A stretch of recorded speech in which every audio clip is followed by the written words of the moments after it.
2026 চনত যদি আপুনি আপোনাৰ ক্ষেত্ৰখনৰ টপ 1% আহিব বিচাৰে তেতিয়াহলে এই ভিডিওটো আপোনাৰ বাবে হয়ও 2025 লৈকে যদি আপুনি এটা সাধাৰণ লাইফ কটাই আছে তেতিয়াহলে আপুনি ডিসিশন লবৰ সময় হৈ গল যে 2026 27 আপুনি আজি যেনেকুৱা জীৱন কটাই আছে তেনেকুৱাই কটাব নেকি আৰু যদি আপুনি আপোনাৰ লাইফটো চেঞ্জ কৰিব বিচাৰে তেতিয়াহলে আপুনি আপোনাৰ ক্ষেত্ৰখনৰ টপ 1% ক্যাটেগৰীত আহিবই লাগিব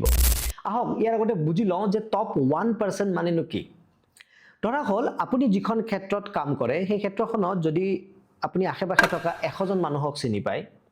আৰু সেই 100 জন মানুহৰ ভিতৰত দেখিব এজন এনেকুৱা ব্যক্তি আছে যিয়ে বাকি 99 জনতকৈও বেছি উপাৰ্জন কৰে যাৰ সেই ক্ষেত্ৰখনত বাকি 99 জনতকৈ পপুলাৰিটি অলপ বেছি তেতিয়াহলে সেই এজন মানুহ হৈছে টপ 1% ক্যাটেগৰীৰ মানুহজন আৰু একেদৰে যদি আপোনাৰ ওচৰত 1000 জন মানুহ আছে যিয়ে একেখন ক্ষেত্ৰতে কাম কৰে আৰু তাৰ ভিতৰত 10 জন আপুনি এনেকুৱা মানুহ পাব যিয়ে বাকি 990 জন মানুহতকৈ বেছি টকা উপাৰ্জন কৰি আছে আৰু বেছি নেম ফেমো পাই আছে তেওঁৰ সেই ক্ষেত্ৰখনত তেতিয়াহলে এই 10 জন মানুহ হ'ব এই 1000 জনৰ টপ 1% আৰু এই টপ 1%ত আপুনি অতি সহজে আহিব পাৰিব বহুত বেছি কষ্ট কৰিব নালাগে কিয় জানে কাৰণ আমাৰ ভাৰতৰ মানুহবোৰ বহুত পিছপৰা ইয়াত যদি আপুনি অকমান এফৰ্ট দিয়ে অকমান যদি আপুনি হাৰ্ড ওয়াৰ্ক কৰে আপুনি ইজিলি টপ 1%ত আহি যাব পাৰিব মাত্ৰ ইয়াৰ কাৰণে আমি কিছু স্টেপ বাই স্টেপ প্ৰসেস শিকিব লাগিব এতিয়া মই আপোনাক এটা বস্তু এক্সপ্লেইন কৰি লওঁ যে ভাৰতত টপ 1%ত অহাটো মই কিয় সহজ বুলি কলো এতিয়া এটা কথা মই আপোনালোকক বুজাই লওঁ যে কিয় মই ভাৰতত টপ 1%ত অহাটো সহজ বুলি কলো চাও যদি আপুনি মাহেকত 25000 পৰা 30000 টকা ইনকাম কৰে তেতিয়া হলে আপুনি ভাৰতৰ টপ 10%ত আহি যাব যদি আপুনি মাহেকত 65000 টকা ইনকাম কৰে তেতিয়া হলে আপুনি ভাৰতৰ টপ 5% ক্যাটেগৰীত আহি যাব আৰু যদি আপুনি মাহেকত 1 লাখ টকা উপাৰ্জন কৰে তেতিয়া হলে আপুনি টপ 3%ত আহি যাব আৰু 1%ত আহিবৰ কাৰণে কিমান লাগে জানেনে 3,70,000 টকা মাহেকীয়া ইনকাম যদি এমাহত আপুনি 3,70,000 টকাকৈ ইনকাম কৰিব পাৰে তেতিয়াহলে আপুনি আহি যাব ভাৰতৰ টপ 1% মানুহৰ লিষ্টত গতিকে টপ 1%ত অহাটো বহুত টানো নহয় এনেকুৱা নহয় যে ইম্পসিবল অকমান এফৰ্ট দিলে আমি আটাই টপ 1%ত আহিব পাৰিম গতিকে এই ভিডিওটোত আমি ডিসকাশনস কৰিম যে টপ 1%ত আহিবৰ কাৰণে আমি কি কি টেকনিক ইউজ কৰিব লাগিব গতিকে আহক আমি ভিডিওটো আৰম্ভ কৰো প্ৰথম কথাটো হ'ল যে আপুনি আপোনাৰ গোটেই শক্তি একটা বস্তুৰ ওপৰতে লগাব লাগিব বান্দৰৰ দৰে জপিয়াই ফুৰিলে নহব কিছুদিন এইটো কিছুদিন সেইটো এইটো কৰিলে আমি কেতিয়াও টপ 1%ত আহিব নোৱাৰো ধৰা হল আপোনাৰ কিছু সৈন্য সামন্ত আছে আৰু আপুনি যুদ্ধ কৰিবলৈ গৈছে এতিয়া আপুনি তাতে কিছু সৈন্যক আপুনি এক সাইডে পঠাই দিছে কিছু সৈন্যক আপুনি ৰাইট সাইডে পঠাই দিছে কিছু সৈন্যক আপুনি লগত লৈ ফুৰিছে তেতিয়া কি হ'ব গোটেইবোৰ সৈন্যই মাৰ খাই আহিব যদি যুদ্ধ জিকিব লাগে আমি আটাইবোৰ সৈন্যক এটা ডাইৰেকশনত নিব পাৰিব লাগিব হেনেকৈ আমাৰ লাইফৰ সৈন্য কি আমাৰ লাইফৰ সৈন্য হৈছে আমাৰ ব্ৰেইনটো আমাৰ মনোযোগটো আমাৰ কনসেন্ট্ৰেশনস লেভেলটো আমাৰ গোটেই ঊৰ্জা আমি কোনোবা এটা পাৰ্টিকুলাৰ বস্তুত লগাব লাগিব এটা পাৰ্টিকুলাৰ ক্ষেত্ৰত লগাব লাগিব তেতিয়া আমি টপ 1% ক্যাটেগৰীত আহিব পাৰিম গতিকে আগন্তুক কেইটামান মাহৰ কাৰণে আপুনি গোটেই আপোনাৰ শক্তি আপোনাৰ মনোযোগ কিবা এটা ক্ষেত্ৰত লগাওক আপোনাৰ চাৰিওপিনে কেৱল হেতু বস্তু ৰিলেটেডে কাম কৰক আপুনি কেৱল তেনেকুৱা ধৰণৰ বিষয়বস্তুৰ বিষয়ে পঢ়ক তেনেকুৱা ধৰণৰ বিষয়বস্তুৰ বিষয়ে শিকক তেনেকুৱা মানুহকে আপুনি লগ কৰক কিন্তু কিবা এটা বস্তুৰ আপুনি আপোনাৰ চাৰিও কাখটো বনাই লওক তেনেকৈ যাতে আপোনাৰ গোটেই এনাৰ্জি এটা বস্তুৰ ওপৰতে ইনভেস্ট হয় হেতু যিকোনো বস্তু হ'ব পাৰে হেতু ইউটিউবত ভিডিও বনোৱা হ'ব পাৰে হেতু আমাৰ দৰে পাব্লিক স্পিকিং কৰা হ'ব পাৰে হেতু আপুনি কোনোবা এটা বিষয়ত ষ্টাডি কৰি এটা পিএইচডি কৰা হ'ব পাৰে আপুনি কোনোবা এটা পাৰ্টিকুলাৰ কুকিং স্কিলত হ'ব পাৰে তো এনিথিং আপুনি কিবা কালচাৰেল বস্তুৰ লগত ইনভলভ হ'ব পাৰে মিউজিক ডান্স এনিথিং এটা ভাল কথা কি জানে আজিৰ পৃথিৱীত বা আজিৰ ভাৰতত আপুনি যিকোনো স্কিল লৈ পেলাই আপুনি টপ 1%ত আহিব পাৰিব বা আপুনি ৰিচ হ'ব পাৰিব যিকোনো এটা সৰু স্কিল লৈ পেলাই আৰু ইয়াৰ কাৰণে কোনো ডাঙৰ চুজ কৰিব নালাগে যে মই কি বহুত ডাঙৰ কিবা কৰিম এটা কিবা সৰু বস্তু লওক আৰু সেই সৰু বস্তুক আগন্তুক 6-7 মাহ বা 8 পৰা 10 মাহ আপুনি পুৰা ডেডিকেটেডলি দিয়ক হেয়া লাগে আপোনাৰ নিজৰ বিজনেছ হওক হেয়া লাগে আপুনি কোনোবা ঠেলাত কিবা আপুনি পকৰি মমো ৰোলে বিক্ৰী কৰক কাম যিয়ে নহওক ডাঙৰ হওক বা সৰু হওক বাছ আপুনি আপোনাৰ 100% দিব লাগে আৰু যদি এতিয়ালৈকে আপোনাৰ একো আইডিয়া নাই আপুনি জাষ্ট সৰুকে হ'লেও ষ্টাৰ্ট কৰক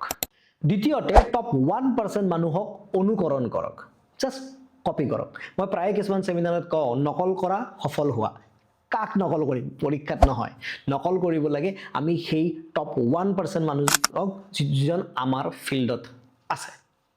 এতিয়া কেনেকৈ আপুনি গম পাব যে আপুনি যিখন ফিল্ডত নামিছে সেইখন ফিল্ডত আপুনি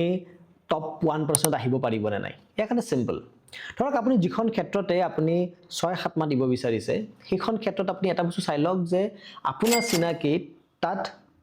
টপ 100 জন মানুহ কোন আছে বা টপ 1000 মানুহ কোন আছে যিমানখিনি আপোনাৰ ডিস্ট্ৰিবিউটত আপুনি ধৰিব পাৰে আপোনাৰ আশে পাশে ধৰি লওক আপুনি অসমত ষ্টাৰ্ট কৰিব অসমত সেই কামটো কৰা মানুহ কিমানজন আছে আপুনি বিচাৰক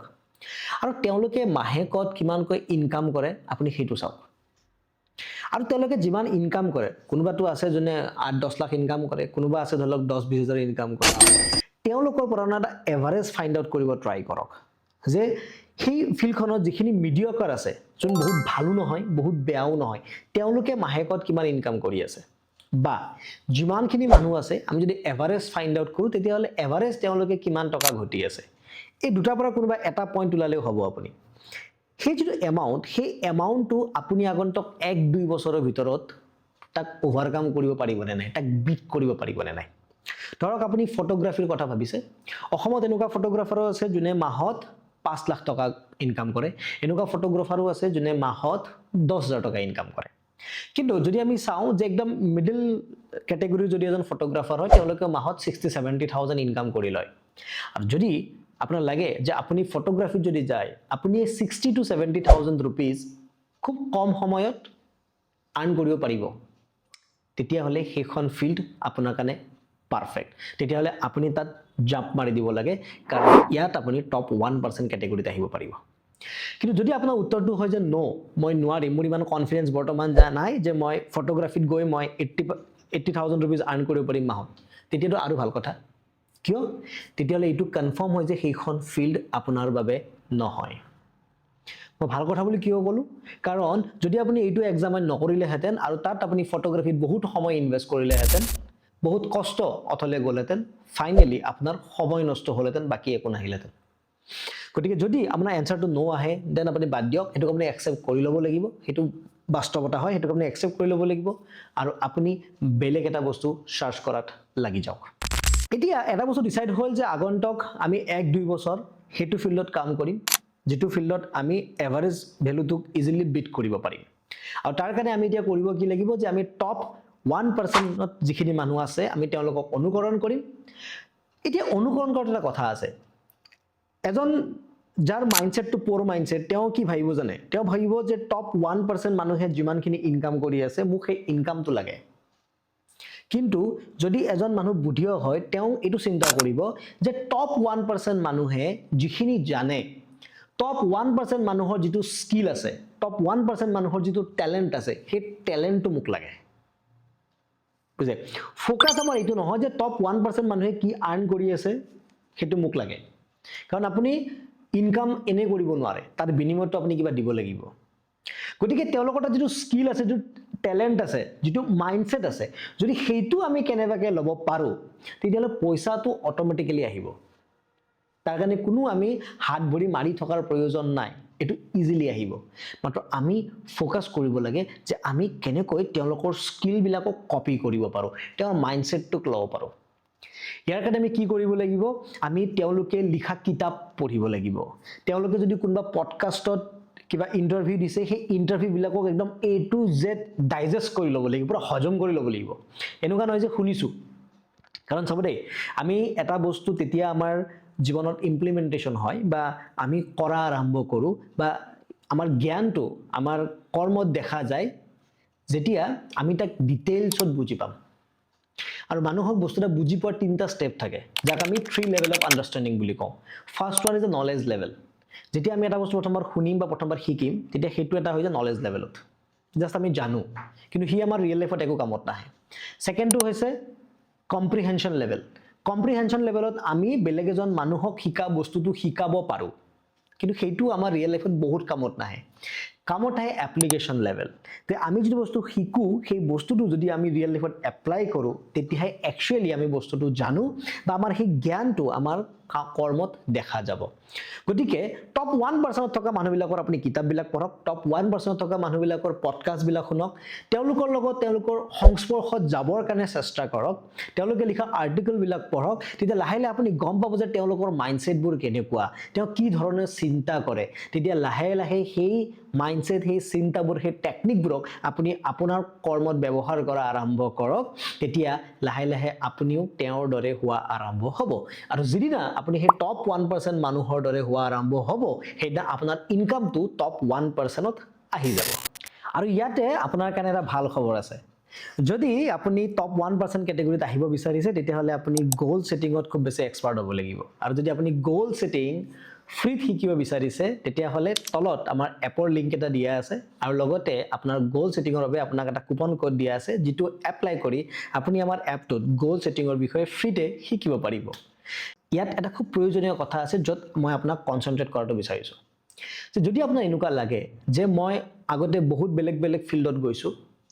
আৰু তাত মই টপ 1% ক্যাটেগৰীত কেতিয়াও যাব পৰা নাই আৰু মই ফ্ৰিকুৱেন্টলি চেঞ্জ কৰি আছো ইয়াৰ অৰ্থ এইটো যে আপুনি আপোনাৰ ভিতৰৰ প্যাশনটো বিচাৰি পোৱা নাই আৰু যদি আপুনি জেনুইনলি আপোনাৰ ভিতৰৰ প্যাশনটো বিচাৰিব বিচাৰিছে প্যাশনটো জানিব বিচাৰিছে আৰু আপোনাৰ প্যাশনটো প্ৰফেশন বনাব বিচাৰিছে তেতিয়াহলে আপুনি অকমান নিজৰ বিষয়ে বুজি পাব লাগিব আৰু এই জাৰ্নিটোত যত আপুনি নিজক ডিসকভাৰ কৰিব আৱিষ্কাৰ কৰিব এই জাৰ্নিটোক হেল্প কৰাৰ কাৰণে আমি এটা প্ৰগ্ৰাম ডিজাইন কৰিছো আৰু সেই প্ৰগ্ৰামটোৰ নাম হৈছে ফাইণ্ড ইউৰ প্যাশন তাত আমি কিছুমান সাইকোলজিক্যাল টেকনিক শিকাও যি টেকনিক ইউজ কৰি আপুনি অতি সহজে আপোনাৰ প্যাশনটো ফাইণ্ড আউট কৰিব পাৰিব তাৰ লিংকটো ডেসক্ৰিপচনত দিয়া আছে আৰু তাত আপোনালোকৰ কাৰণে আছে এটা 50% ডিসকাউন্ট গতিকে তাত লিংকটোত ক্লিক কৰি আপুনি সেই কোৰ্সটো খুব কম দামতে কিনিব পাৰিব আৰু মোৰ বিশ্বাস যে সেই কোৰ্সটো যদি আপুনি কমপ্লিট কৰে তেতিয়াহলে আপুনি ইজিলি আপোনাৰ প্যাশনটো বিচাৰি পাব গতিকে এই ভিডিঅ'ত ইয়ালৈকে লগ পাম নেক্সট ভিডিঅ'ত আৰু কিছু টেকনিক লৈ কেনেকৈ আপুনি টপ 1% ক্যাটেগৰীত আহিব পাৰিব আজিলৈকে Bye bye. Okay, যোৱাৰ আগতে চেনেলটো আকৌ সাবস্ক্ৰাইব কৰি থৈ যাব নাপাহৰিব। Thank you.